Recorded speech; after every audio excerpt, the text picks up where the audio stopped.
할렐루야. 고린도전서 10장에 사도 바울의 이 권면 가운데 이런 말이 있습니다. 그런즉 선줄로 생각하는 자는 넘어질까 조심하라. 내가 이제 섰다, 이만하면 됐다라고 생각할 그때가 넘어지기 가장 좋은 시점이다. 그거 조심하라, 이 말씀하는 겁니다. 정말 그렇습니다. 사람이 내가 뭔가를 이루었다라고 생각할 때가 위험합니다. 방심하기 쉽습니다. 자, 오늘 본문에 소개하는 이 히스기야 왕의 이 말년의 모습은 바로 그런 점에서 우리에게 교훈을 준다 하겠습니다. 아시다시피 히스기야는 이 남유다 역사에 있어서 위대한 개혁자요, 모범적인 기도의 사람으로 알려져 있습니다. 히스기야 왕의 통치 기간 29년 가운데 앞부분 14년간은 참으로 놀라운 개혁의 시기였습니다.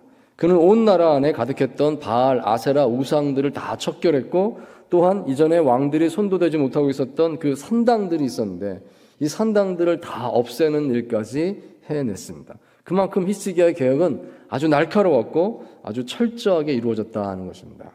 자, 또한 히스기야는 기도의 사람이었습니다. 당시 메소포타미아 지역의 최강자였던 아수르가 북이스라엘을 멸망시키고, 그리고 이제 남유다까지 침공을 했을 때 이제 예루살렘만 함락되면 나라가 망하는 절대절명의 위기 상황이었습니다. 그때 히스기야는 성전에 올라가서 아수르 사신이 보낸 편지를 성전 제단 앞에 펼쳐놓고 하나님께 필사의 기도를 드렸습니다. 하나님, 이거 보십시오. 여기 써있는 이 글을 보십시오. 하나님의 이름을 모욕하는 이 이방인들을 그냥 두고만 보시겠습니까? 그렇게 기도합니다. 간절히 엎드려서 눈물로 기도했습니다. 그러자 그날 밤에 하나님께서 역사하셔서 아수르의 군사 18만 5천 명이 죽습니다. 아침에 아수르 왕이 일어나 보니까 자기만 살아있고 자기 군사들이 다 죽은 겁니다. 얼마나 황당했겠습니까? 당황해서 이 아수르 왕은 도망가고 말았고 결국 유다 나라는 구원받게 되었다는 것입니다. 자, 그리고 오늘 본문 열왕기하 20장의 앞부분 말씀에 보시면 또 하나의 극적인 이야기가 여기 소개되고 있습니다. 히스기야가 어느 날 죽을 병에 들었었습니다. 선지자를 통해서 하나님의 선고가 있었습니다. 너는 곧 죽게 될 것이다. 너의 마지막을 준비해라. 이런 말씀을 들었습니다. 히스기야는 그때 고통 가운데 그 얼굴을 벽으로 향하고 통곡하면서 하나님께 기도했습니다. 하나님, 내가 하나님 앞에서 진실과 전심으로 행한 것을 생각하여 주시옵소서. 부르짖어 기도했습니다. 모든 병자의 기도가 다 똑같이 응답되는 것은 아닐 것입니다. 가장 적절하게 하나님께서 응답하실 줄 믿습니다. 자, 그런데 하나님께서는 히스기야에게 치유의 은혜를 주셨습니다.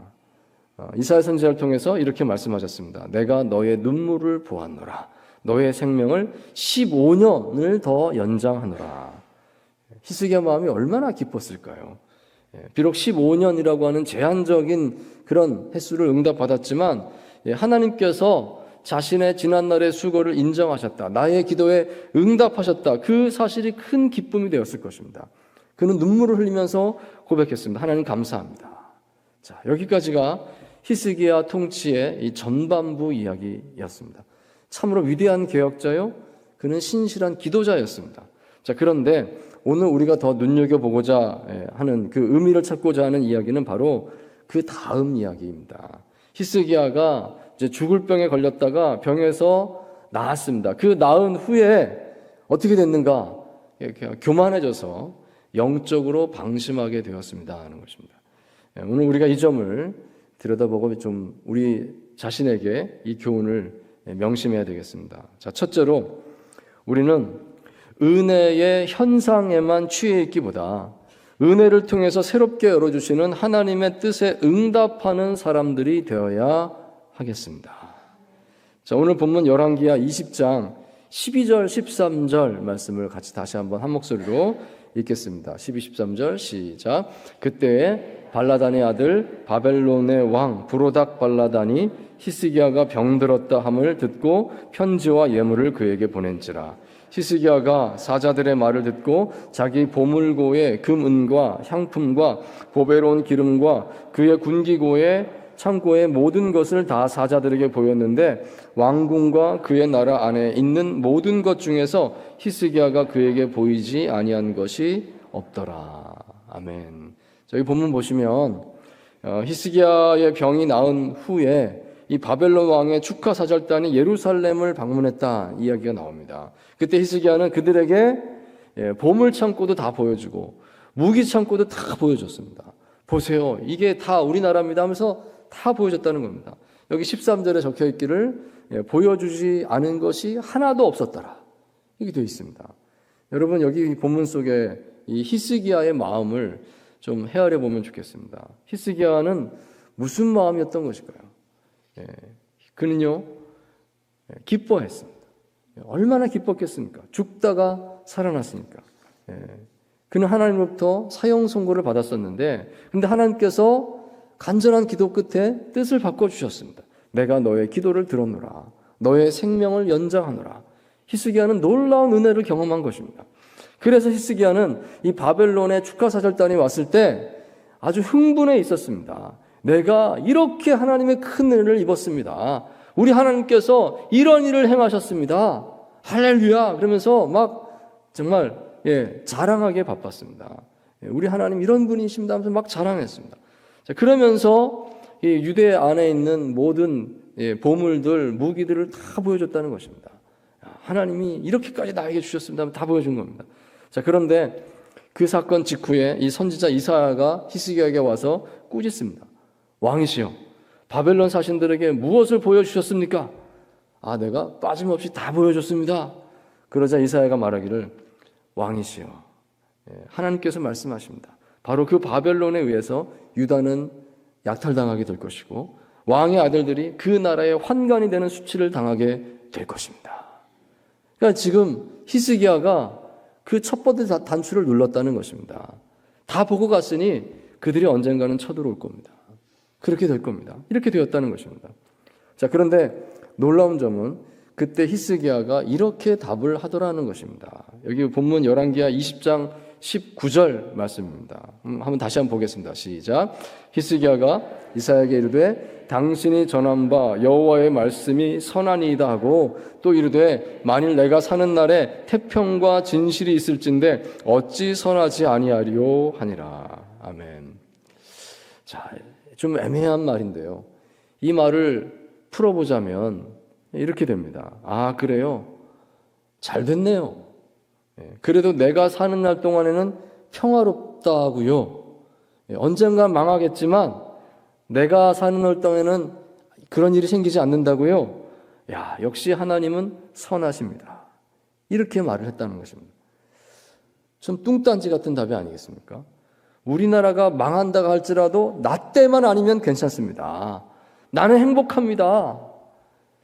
무슨 생각으로 그런 답을 하는 걸까요? 여러분, 바로 이 점이 우리에게 교훈을 준다 하겠습니다. 지금 히스기야는 은혜에 취해 있는 것입니다. 그는 자신이 경험한 그 큰 은혜의 사건을 너무 기뻐한 나머지 그 은혜 안에 머물러 있습니다. 그럴 만도 하죠. 죽다가 살아났으니까. 하지만 여러분, 아쉬움이 있는 것입니다. 하나님께서 히스기야에게 주신 응답은 딱 15년이었습니다. 제한적인 것이었다는 것을 그는 생각해야 했습니다. 나에게 15년을 주셨군요. 그러면 그 남은 그 15년의 인생을 정말 짜임새 있게 살기 위해서 애써야 되지 않겠습니까? 지금 그 생각을 해야 되는 때에 있는 것입니다. 하지만 그는 그런 생각하지 못했습니다. 은혜 받았습니다. 하나님께서 역사하셨습니다. 할렐루야. 거기서 멈춰 있는 겁니다. 역대하 32장에 보시면 이때 히스기야가 교만했다라고 기록하고 있습니다. 여러분, 이게 바로 교만이라는 것입니다. 이게 교만이다라고 말하고 있어요. 그렇습니다. 우리는 하나님의 은혜를 기뻐하는 과정에서도 교만할 수 있겠구나 하는 위험성을 생각할 수 있어야 하겠습니다. 내가 무작정 기뻐하고만 있는 동안에 어쩌면 나는 이런 은혜를 누리기에 합당한 사람이다 하는 생각을 나도 모르게 하고 있는지도 모릅니다. 내가 기도를 많이 해서 그렇지, 내가 그동안 수고를 많이 했으니까 하나님께서 이런 상을 주신 것이지, 하나님께서 나를 인정하신 것이다. 은근히 그런 생각을 자기 자신에게 자꾸 덧입히고 있는지도 모르겠습니다. 어쩌면 하나님께서 나에게 이런 큰 은혜의 사건을 경험하게 해주셨어요 라고 말하면서 은근히 자기 자랑을 하고 있는지 모릅니다. 나는 이런 은혜를 받은 사람인데 당신은 비록 이런 걸 받았습니까? 하면서 자기 자랑하고 있는지 모릅니다. 여러분, 우리가 하나님의 놀라운 은혜를 경험하게 됐을 때 주의할 점은 단지 그 은혜의 현상에 감동하고 기뻐하고 그 은혜 자체를 자랑하기에만 급급할 것이 아니라 그 은혜를 통해서 열어주시는 새로운 비전을 찾기 위해서, 그 비전에 응답하기 위해서 힘써야 할 줄 믿습니다. 단지 은혜만이 아니라 그 은혜를 주신 하나님을 보아야 하겠습니다. 하나님을 바라보고 질문해야죠. 하나님, 저에게 이런 큰 은혜를 주신 뜻이 무엇인가요? 그 질문에 우리가 답을 찾아야 되겠습니다. 오늘 우리 백양로 교회 창립 58주년 감사 예배를 드리는 날입니다. 그런데 여러분, 이걸 아실 것입니다. 우리 교회는 원래 이름이 보은교회였습니다. 1991년에 우리 교회가 이 자리로 이전을 하게 되면서 백양로 교회로 이름이 개명되었습니다. 근데 그전에는 보은교회였습니다. 그래서 여러분, 우리가 이 점을 좀 생각해 보기 원합니다. 우리 교회는 원래 은혜 갚는 교회였습니다. 보은교회, 즉 은혜 갚는 교회입니다. 그러므로 비록 이름은 바뀌었을지언정 그 정신은 우리 안에 남아있다 하겠습니다. 보은 정신이라고 할까요? 그것이 우리 교회 그 DNA 안에 들어있는 겁니다. 보은 정신. 우리 교회는 그동안 그 점에서 다른 교회보다 참 열심히 했구나 하는 것을 돌아보게 됩니다. 받은 은혜를 봉사의 삶으로 나타내고자 힘썼습니다. 몇 가지만 예를 들자면 우리 교회 좋은 이웃 봉사활동 한 달에 한 번씩 나가고 있는데 이달에 180회를 기록했습니다. 180월이 되는 것이죠. 2006년부터 시작해서 20년째 지금 계속 하고 섬기고 있는 것입니다. 놀랍습니다. 우리 교회 경로대학이 있습니다. 지금은 이제 아브라함 사라 행복대학으로 이름이 바뀌었는데 역시 20년째 계속해서 우리 지역의 어르신들을 섬기고 있습니다. 정말로 뜻깊다 하겠습니다.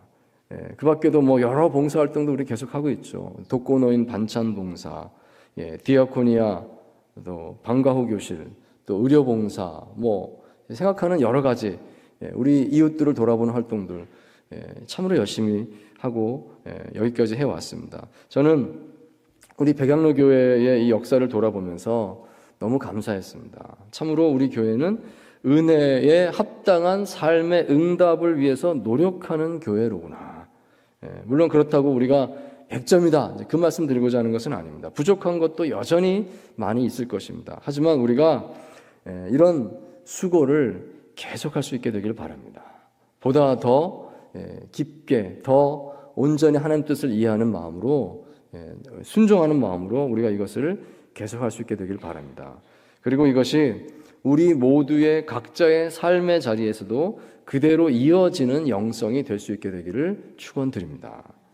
여러분, 단지 은혜를 즐거워하고 자랑하기만 할 것이 아니라 그 은혜에 합당한 하나님의 부르심에 응답하는 우리 교회가, 우리 신앙인들이 다 될 수 있기를 축원드립니다. 두 번째로 우리는 다음 세대에 하나님의 은혜에 응답하는 실천의 신앙을 물려주는 사람들이 되어야 하겠습니다. 자, 열왕기하 21장 1절에서 3절까지 말씀입니다. 함께 읽습니다. 시작. 므낫세가 왕이 될 때 나이가 12세라. 예루살렘에서 55년간 다스리니라. 그의 어머니 이름은 헵시바더라. 므낫세가 여호와 보시기에 악을 행하여 여호와께서 이스라엘 자손 앞에서 쫓아내신 이방 사람의 가증한 일을 따라서 그의 아버지 히스기야가 헐어버린 산당들을 다시 세우며 이스라엘의 왕 아합의 행위를 따라 바알을 위하여 제단을 쌓으며 아세라 목상을 만들며 하늘의 1월 성신을 경배하여 섬기며. 아멘. 자, 오늘 본문에 이어서 우리가 좀 더 의미 깊게 생각해 봐야 될 한 가지 사실이 있는데 그것은 히스기야 왕의 아들이 므낫세라는 사실입니다. 므낫세는 유대나라 역사상 가장 악한 왕으로 유명한 사람입니다. 그는 55년간 최장기간 유다 나라를 다스렸습니다. 그는 유다 왕들 가운데 가장 길게 통치했으면서 가장 악한 왕으로 평가받는 사람입니다. 그런데 그는 이 남유다 역대 왕들 가운데서 이 악하게 하면서 히스기야의 그 아버지 때 일어났던 그 개혁을 다 무너뜨렸던 것입니다. 온 나라 안에 다시 우상 숭배가 가득하게 했고 무너진 산당을 다시 세워놨습니다. 뿐만 아니라 열왕기하 21장 16절에 보시면 무죄한 자의 피를 많이 흘렸다라고 되어 있습니다. 이것은 하나님의 율법을 무시했고 그가 악행의 본을 보였다는 것입니다. 온 나라 안에 악행이 가득하게 만들어 놓았다. 이런 뜻입니다. 여러분, 이런 므낫세가 그 유명한 개혁자 히스기야의 아들이다 하는 사실이 믿어지시나요? 어떻게 이런 아버지, 어떻게 이런 아들이 나왔을까? 믿어지시나요? 므낫세는 12살의 왕이 됐습니다. 아마도 히스기야가 말년에 병들었다가 치유받은 후에 그 15년을 더 사는 동안에 그때 므낫세가 태어났든지 아니면 므낫세의 어린 시절이 그 시절과 겹치는 것입니다. 시절이 그렇게 됩니다. 그렇다면 이런 말을 할 수 있습니다. 만약 히스기야가 더 살지 않고 일찍 죽었더라면 그러면 므낫세는 태어나지 않았을 수도 있습니다. 적어도 그 15년 동안에 히스기야는 므낫세에게 얼마든지 선한 영향을 끼칠 수도 있었습니다. 그런데 오늘 본문 말씀의 맥락에서 판단해 보자면 히스기야는 므낫세에게 전혀 아무런 선한 영향을 끼치지 못했던 것입니다. 이것은 오늘 우리에게 도전을 주는 이야기도 하겠습니다. 히스기야가 놀라운 은혜를 경험한 이후에 단지 그 은혜를 자랑하고 그 은혜를 즐거워하고 그 은혜를 누리는 삶을 살려고만 할 것이 아니라 그 은혜에 응답하는 삶을 살았다고 하면 또 그 응답하는 삶을 아들에게 보여주고 그 본을 아들에게 물려줄 수 있었다고 한다면 역사가 바뀌지 않았겠는지요. 여러분, 우리의 신앙은 단지 어떤 이론으로만 전수되는 것이 아닌 것입니다. 구약 성경 보시면 다음 세대 교육에 있어서 하나님께서 강조하시는 것이 절기입니다. 유월절을 지켜라, 무교절을 지켜라. 이것은 온 가족이 다 함께 지키는 것입니다. 유월절 되면 다 이렇게 해야 되고 성전에 모여야 되고 무교절 되면 다 누룩이 들어있지 않은 빵을 먹어야 되고 온 가족이 다 같이 지키는 것입니다. 그럼으로써 하나님을 믿는 신앙이 자녀들에게 전달되게 그렇게 되어 있었습니다. 예수님께서도 마가복음 3장 14절에 보시면 제자들과 늘 함께 하시는 것이 그것이 교육이었다는 것을 알 수가 있습니다. 예수님이 제자들을 어떻게 가르치셨나요? 방법은 그냥 늘 함께하는 것이었습니다. 나와 늘 함께하자. 모든 것을 함께하자. 함께 생활하고 모든 걸 보여주고 본을 보이시는 겁니다. 그게 예수님 방법이었습니다. 자, 그런 면에서 우리가 우리 다음 세대와 함께 실천의 현장에 서기를 힘쓰면 좋겠습니다. 함께하는 것입니다. 그냥 열심히 교회 다녀라 이런 잔소리만 해가지고는 부족한 것입니다.